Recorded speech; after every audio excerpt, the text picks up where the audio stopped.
Hey everyone, Sumo Spiffy here. An article just came out from the Daily Shinsho Tabloid in Japan that says Tobizaru has been accused of significant acts of bullying against attendants, several of whom have reportedly refused to serve him any longer. I normally don't do a lot of breaking news type videos, and this one may turn out to not even be news at all. But I want to talk about it, not just because of the accusations themselves, but also because the way the article's written makes it a good example for discussing how to deal with the rhetoric used in these types of stories. And that's especially worth doing when the story comes from a culture that may be much different from our own. FYI, it took me a while to get my thoughts together, so there's going to be very little video editing here. Just some screen caps of quotes and the avatar staring into your soul. So first, I know this is from a tabloid, and our trained reflex is to not believe anything a tabloid says. Broadly speaking, I don't think that's any different in Japan from anywhere else. However, tabloids have been central in breaking other stories of abuse in sumo stables. Thus far, it seems that mainstream outlets in Japan will rarely, if ever, touch these stories without verification, and the JSA still doesn't like to deal with these sorts of accusations, which makes official verification difficult to come by. That does not mean that an abuse report in a tabloid is definitely correct, but we do need to allow for a greater possibility of it being true than we might normally for a tabloid story. Second, I want to deal with the claims themselves before talking about the rhetoric and the way the article is written.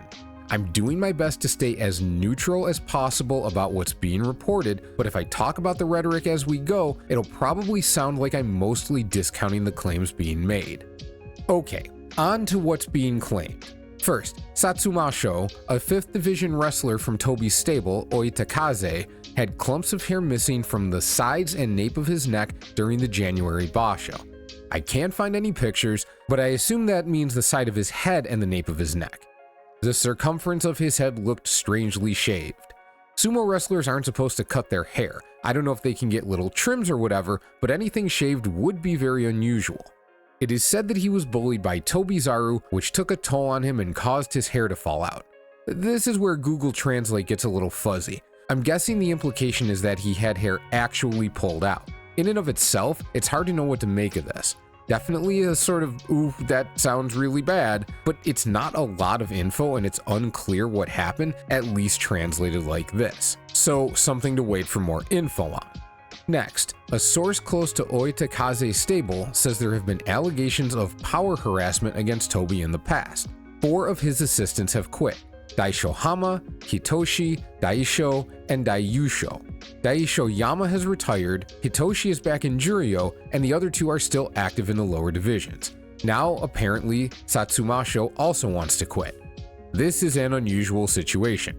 Yeah, if this is true, that would definitely qualify as an unusual situation, but we need more about what's actually happening. Next quote, and this is the big one. Apparently, he once subjected a former attendant who had just returned from injury to a 30-minute bout of physical contact. Even 5 minutes of bouts where one person keeps attacking is tough and dangerous and can even cost someone their life. What Tobizaru did was outrageous. Apparently, he even kicked the former attendant in the face after he had fallen after a bout of physical contact. I mean, we're not to the end, but this is definitely the most serious accusation. If either of these things are true, they're awful. If they're not, whoever said it is a rat bastard. There's not a lot of in between here. On to the second page. Bullying isn't just physical. This is important to remember for all of us all the time. Anyway, when the bath was too hot, Tobizaru told Satsumasho to get in the bath and forced him to take a bath. Satsumasho hadn't actually taken the bath, but he just found fault with it. The translation here makes this a best guess situation. If it's the attendant's job to draw a bath and the bath was too hot, it would be insane to make the attendant take a bath in that water. And it says Satsumasho didn't actually get in the bath. I'm reading this accusation as being, the bath was drawn, it was too hot, Tobi got on Satsuma about it and told him, like, if you think this is okay, you get in it. This could range anywhere from a brief scolding to extended verbal harassment. Again, even assuming the baseline situation is true, it's hard to tell the extent of what happened. More on power harassment. His behavior towards his attendants up until now has also been arrogant and disrespectful. he would catch them making the smallest mistakes and yell abuse at them or ignore them for days, repeatedly bullying them in a malicious manner. Okay, this description puts me in mind of a boss at work who nitpicks everything. Best case scenario, it happens because the boss wants to maintain a high standard with most or all aspects of their business. Best case is the boss tells you that's how they act and why, and they nitpick without really getting aggressive about it. Worst case is the boss is a short-tempered bully who's never happy and takes it out on their underlings. The latter end of that spectrum seems to be what's implied here. And now perhaps the most curious part of the accusations. Tobizaru would often invite women over to his home, probably because he wanted to avoid spending money on eating out. Alright, I know I'm coming at this from a different cultural perspective, but whoever said this seems like they really have a bone to pick with Toby. Inviting someone over for dinner is not, to me, strange in the least. Maybe it is in Japan? I don't know. If you have more insight on this, drop your knowledge in the comments. Moving on. When he did so, he would make even the younger attendants who were not attendants cook dishes like hot pot, and as soon as they were done, he would immediately send them home. When it says attendants who were not attendants, I'm guessing he has one attendant but roped other junior wrestlers into helping out. In any case, it sounds like he wanted to have someone over for dinner and got some of the other wrestlers to cook the food. The main question here is how out of bounds this is with respect to what a senior Rikishi can have junior ones do for him, especially if it includes junior Rikishi who aren't his attendants. They make food, but can he ask for them to do it at his home? That I really don't know. There's no claim here as to whether he pushed anyone into it or just got volunteers, but to at least some degree, it doesn't matter. In his position, asking someone if they'll help still puts them in a tough spot because they can easily feel unable to say no. The boss analogy plays here as well. There are limits to what a boss can ask their employees to do, especially outside of the workplace, because there's a power imbalance that can impact decision making. And that imbalance exists regardless of whether or not the boss would be unhappy if the person said no. And finally, we get to the wildest part of the headline. I've heard that he would often force them to do odd jobs unrelated to sumo, like suddenly telling them to go buy some sanitary napkins and women's underwear. At a glance, this sounds completely bananas, but it's also the part that has the widest range of possibilities. First, let's discount the idea that they were made to do this for no reason. The accuser already claims that Toby had the attendants come make food for his dates. If that's the case, and one of those dates needed something, it's logical that Toby would ask the attendant to deal with that as well. It may not be correct for him to do that, but it's logical. So here's one end of the possibility spectrum. Toby has someone over, but her period unexpectedly starts. For whatever reason, she doesn't have an emergency pad or tampon with her. Now her knickers are a mess and she needs supplies. Toby calls his attendant and tells him to go get some pads and underwear. Is this an out-of-bounds request under those circumstances? I don't know. Given the big man energy surrounding sumo, I imagine it could feel that way. For the same big man reason, the attendant was probably embarrassed to do this.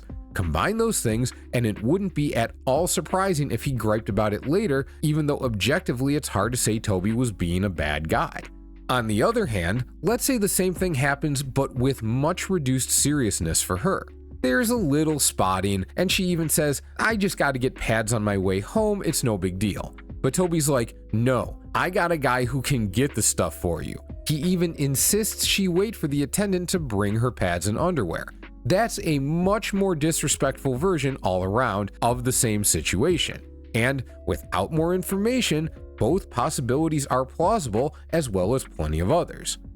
Alright, those are the claims. If we have no other information to go on, how should we look at what's being said here? The number one thing to do is avoid the very human tendency to find an immediate middle ground in what's being said and figure the truth lies somewhere in there. Is it possible that these claims overshoot the mark, but Toby's guilty of clear and serious mistreatment of junior wrestlers? Yeah, sure. But if too many people assume that's the case, it does a potential disservice to everyone involved. It's harder for Toby to clear his name if the allegations are largely false, and it's harder for the accuser to see Toby punished appropriately either by the JSA or in the court of public opinion if the allegations are largely true. This is especially true with regards to the claims he forced an attendant into 30 minutes of bouts and kicked him in the face when he fell. What middle ground exists here? Either it happened or it didn't. Number 2. Now it's time to study the rhetoric. The fact this is from a tabloid, like I said, doesn't negate the report, since tabloids are much more willing to carry these stories than the mainstream press. However, the language used is very tabloid-esque and designed to elicit a reaction. That's Rhetoric 101. In this case, combines severe language with the aforementioned tendency of people to look to the middle ground for truth, and readers become more likely to believe something scandalous happened. In this case, the biggest issue is the phrase brutal power harassment. With that in the headline, it primes the reader to assume what they're about to read is extremely bad. That makes everything which follows seem worse because we're adding our assumption everything will be terrible to whatever details are offered. The claims may still be quite bad, but they have to be judged so on their own merit. Saying he has a, quote, terrible tendency to bully others at the start of the article has a similar effect. The forcing me to buy women's underwear piece of the headline is part of this too. The implication from that wording is that this story gets real weird real quick. The hint of undercutting someone's masculinity, especially in a sport like this, is gonna get attention, and they use that wording even though the context shows that even the worst case plausible scenario isn't nearly as bad as the headline implies. And yes, I realize the translation in the original Japanese may have different exact connotations, but I'm presuming that what reads as severe language in English will still read as severe in Japanese. Third, sticking with the rhetoric in use. It's important to see where there's probable overstatements or where the reader is left to assume the worst when we don't actually know what happened. I already mentioned the part about Toby bringing women over to avoid spending money on restaurants, but the part about the attendants often doing odd jobs unrelated to sumo, like buying pads and women's underwear, only mentions the pads and women's underwear, the most tabloid-friendly details of the claim. But there's no indication of actual frequency here. Therefore, what that line does is give us a demand of Toby's that sounds really out of bounds, and by saying that it often happens, we're left to assume that if he wanted his attendants to do that, he must have asked them to do all kinds of other things not related to sumo all the time. We have no way of knowing if that's the case though. And, like I said before, even though this claim is superficially the most salacious, it's possible the reality was actually pretty reasonable. Maybe not, but we don't know. Finally, it's really important to try and set personal feelings about the guy aside. If you don't like him, it can be a lot easier to believe these things are true. If you do like him though, remember, he's just a guy. He can be as fallible as anyone else. If you have trouble believing this about him, think about a Rikishi you don't like or who you think has bad vibes. Would you have an easier time believing these claims if they were about him? Not everyone is equally likely to be guilty of these things, but if you're thinking of another top division wrestler, then we're talking about two guys in similar positions in the same sport. If one could potentially do it, so could the other. Alright, that's dealing with the article in a vacuum. But there is someone coming to Toby's defense, Amita Takeshi, who runs Amita's Sumo channel. He's still connected to the sumo world and can gather more information than the vast majority of us, which is obviously useful. That being said, he was also Tobizaru's college teammate, so there's a pretty clear probable bias at play. Being biased doesn't make a person wrong though, so let's still look at what he had to say. He posted this on Twitter. Not all, but about 90% are fake news. They make someone look like the villain based on one-sided information. Weekly magazines are scary. The 90% statement could mean that he's saying a small amount of what's being claimed is true, but 90% isn't. However, I think it's more likely he's saying 90% of tabloids are fake news. It makes a little more sense the way this is worded, but even if that's due to the translation, it also makes more sense based on the fairly long YouTube video he posted. YouTube did its best to translate this on the fly. It was something. But one consistent aspect of his response to this story was to say it's a straight up lie. You might think that, yeah, of course he's going to say that about his college teammate, and fair enough. He did specifically defend Toby with regards to Satsuma Show's missing hair, saying the missing hair was real, but there was a medical certificate about it that had nothing to do with Toby. I don't know if that means anything, since I doubt it would be hard to have a certificate give a different reason, but the defense is there. I think it's also noteworthy, however, that Amita says he has a pretty good idea of who's putting the information out there. See, it's one thing if somebody says, "Someone said what about my friend? Nah, that can't be true." That's assuming the best of a person you know and like, which can go all kinds of ways. But it's another thing entirely if they say, "Someone said what about my friend? Yeah, I know exactly the dickhead who's doing that." For Amita to say that indicates he has deeper knowledge of the situation. That makes his statements more meaningful. It should look like he has more confidence that he's correct, because it should also blow back harder on him if he's wrong. He's not just sticking up for his friend, but indicating someone in particular is lying. Granted, it's not impossible for someone in Amita's position to not have that better knowledge, yet still say this or something like this. This would be to give the impression of greater knowledge in order to make his defense of his friend stronger. It's not a great idea, but we don't always think ahead or think clearly when defending those close to us. But I don't have a reason to think this is the case here, so I'm giving Amita the benefit of the doubt when he says he knows who would say this. After all, he could be wrong about who actually reported this. And even if he's right, that doesn't mean the person's information was incorrect. As the video goes on though, Amita himself kind of undercuts his defense of Tobi. At the end of the article, the tabloid boasts that it also broke the story of Onosato making his underage stablemate drink too much. Amita compares the Onosato situation to Hokuseiho's and points out that Onosato just got a warning. The JSA must have investigated, and if they're not seriously punishing Tobizaru like they did Hokuseiho, they must not have found anything they had a real problem with. Well, yeah, that makes sense, but it doesn't exactly let Tobi off the hook, you know? The JSA seems pretty okay with a lot of stuff. They gave Onosato a warning, but Onosato genuinely fucked up. Comparing Tobi's situation to that doesn't make it seem like Tobi's done nothing wrong. It just makes it seem like the worst parts aren't true, which is a hell of a lot different. Amita goes on to say that he knows Tobi can be strict, and I think he says that the stable as a whole is strict. The translation's a little unclear. Regardless, yeah, you could definitely read some of what's being claimed as the result of very strict requirements or insisting on perfection or near perfection all the time. That doesn't mean everything's groovy. There are different ways to impart high standards, and not all of them result in being the subject of a tabloid article. Watching the video, getting what I hope is a decent translation of it, I believe that Amita believes Tobizaru hasn't done anything wrong. The problem is, I can't tell if Amita believes nothing that's been reported is true, or if some of what's been reported could be accurate, but it falls within the realm of normal Tobizaru-style expectations that seem perfectly fine to him. And all of this reads like a situation where the most serious accusations are pretty over the top, but the lesser ones could be plausible. On the one hand, the claim about him pushing an attendant into 30 minutes of bouts, which is by far the worst of the bunch, strikes me as anywhere from unrealistic to completely bonkers.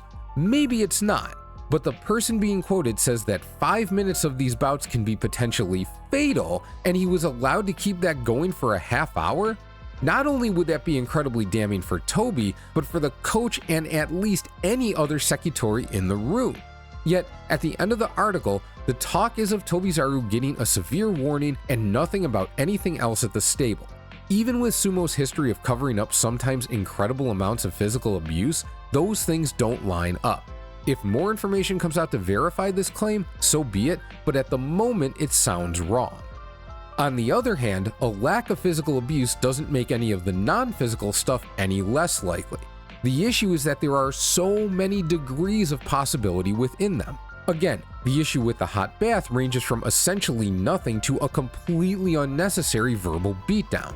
And it's completely plausible that a guy who wants to have someone over for dinner would get someone else to cook for him if he had the ability to do so. But even if that happened, that could range from something that happened once or twice, so something he probably shouldn't have done but also difficult to call abuse, to a consistent demand on the attendant's time that's way beyond anything he should ever ask of them. We just don't know enough to gauge how serious this all is or could be. More than anything though, I'm curious if the 4 other guys really quit serving as Tobi's attendant due to mistreatment. That would probably tell us more than anything. But are we likely to find that out? Yeah, Magic 8 Ball, that's what I thought.